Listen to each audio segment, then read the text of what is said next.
जर तुम्हाला असं वाटत असेल की आजची जेनझी पिढी ही फक्त मोबाईलवरती रील्स बनवण्यात आणि टाइमपास करण्यात बिझी आहे, तर तुमचा हा समज आज कायमचा बदलणार आहे. कारण अवघ्या 17 ते 19 वर्षांच्या 3 पोरांनी देशामधल्या सर्वात मोठ्या शिक्षण मंडळाला म्हणजेच CBSE ला आणि थेट दिल्लीच्या शिक्षण मंत्रालयाला अक्षरशः घाम फोडलाय की यावर्षी CBSE न 98 लाखांपेक्षा जास्त उत्तरपत्रिका तपासण्यासाठी घाईघाईमध्ये एक डिजिटल सिस्टीम आणली. नाव होतं ऑन स्क्रीन मार्किंग.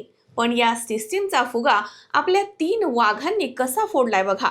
पहिला आहे वेदांत श्रीवास्तव. 12वीच्या परीक्षेमध्ये याचे मार्क्स प्रचंड कमी आले. त्यानं पेपरची स्कॅन कॉपी मागवली तर त्याला धक्काच बसला.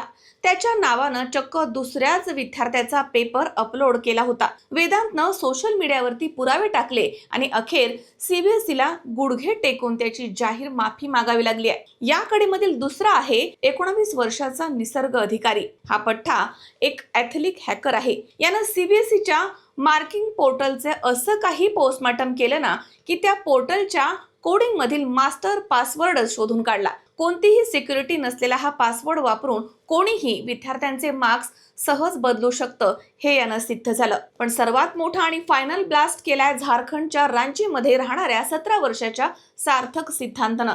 सार्थकचे स्वतःचे पेपर हे अस्पष्ट आणि खराब असे स्कॅन झाले होते.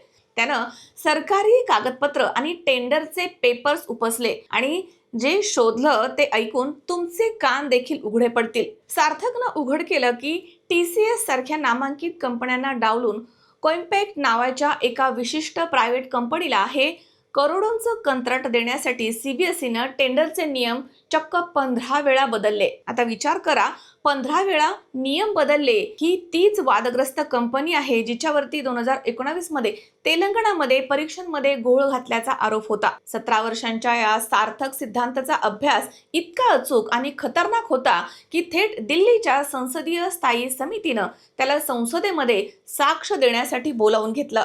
संसदेच्या दालनामध्ये विरोधी पक्षनेते दिग्विजय सिंह यांच्या अध्यक्षतेखाली समोर शिक्षण मंत्रालयाचे बडे सनदी अधिकारी आणि CBSE चेअरमन बसले होते. तिथे या 17 वर्षाच्या पोरानं 7 पानांचं सादरीकरण देऊन सर्वांचीच बोलती बंद केली.